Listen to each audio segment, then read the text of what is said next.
We sent public record requests to more than a dozen central Indiana school districts and got almost all of them back. Each district telling us they're relying on the CARES Act for assistance or that they hope to eventually get reimbursed by FEMA.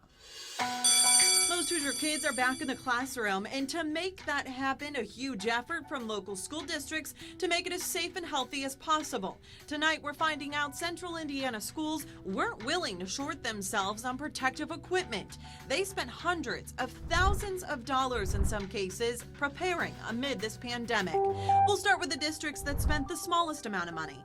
Anderson confirming it shelled out about $29,000 for face masks, face shields, and quote cleaning supplies. Carmel Clay Schools a low amount as well, just $40 grand on hand sanitizer and masks. A spokesperson saying they will likely spend $10,000 to $20,000 more throughout the school year, that most of the money is coming from their operational fund, and that a FEMA grant could reimburse them for 75% of the cost.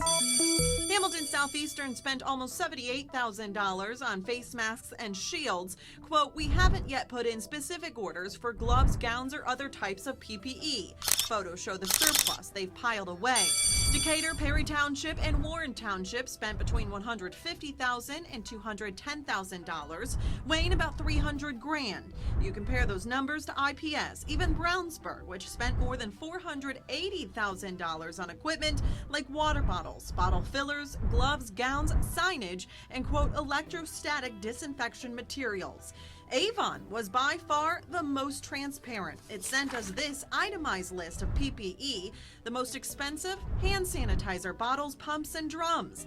That cost more than $46,000 alone.